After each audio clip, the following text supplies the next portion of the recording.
গোসল শেষ করে মাত্র রুমে আসলাম। এমন মুহূর্তে 12 বছরের ছোট্ট বোনটি বলে উঠল, আপু আব্বা তোমাকে বিক্রি করে দেবে আজ রাতে, প্লিজ তুমি পালিয়ে যাও। ছোট্ট বোনের মুখে এরূপ কথা শোনার পরে বললাম, পাগলি তুই হয়তো ভুল শুনেছিস, আব্বা আমাকে বিক্রি করতে যাবে কেন বল? আব্বা আমায় অনেক ভালোবাসে।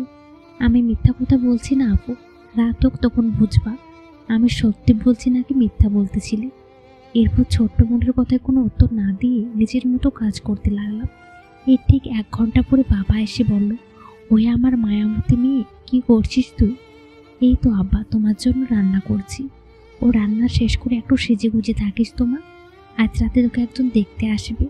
কিন্তু আব্বা, কোনো কিন্তু না, তুই অনেক বড় হয়েছিস, বিয়ে দিতে তো হবে। বাবার মুখে এমন কথা শোনা পরে আয়েশা নিঃশব্দ হয়ে যায়।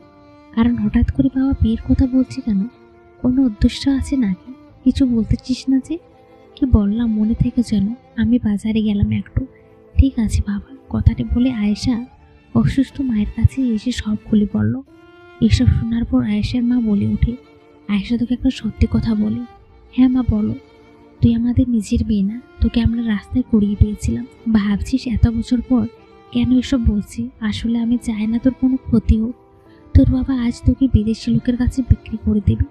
তুই এই মুহূর্তে পালিয়ে যা আয়েশা। মা আমি কোথায় পালাবো বলো? আমার তো যাওয়ার মতো কোনো স্থানও নেই।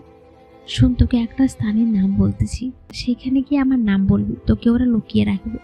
কিন্তু মা, এখন চিন্তা ভাবনা করার সময় নেই আয়েশা, তুই পালিয়ে যা এই মুহূর্তে। ঠিক আছে মা, আমি চলে যাচ্ছি, আমার জন্য দোয়া করিও। কথাটি বলে আয়েশা যখনই বাইরে বের হবে, ঠিক সেই মুহূর্তে আয়েশার বাবা সেখানে উপস্থিত হয়। কোথায় পালাচ্ছিস তুই? আমার থেকে পালিয়ে যাওয়া তো সহজ নয়। বাবা প্লিজ আমাকে বিক্রি করিও না, আমি তোমার মেয়ে। হা হা হা, তুই আমার নিজের মেয়ে না, তোকে আমি রাস্তায় কুড়িয়ে পেয়েছি।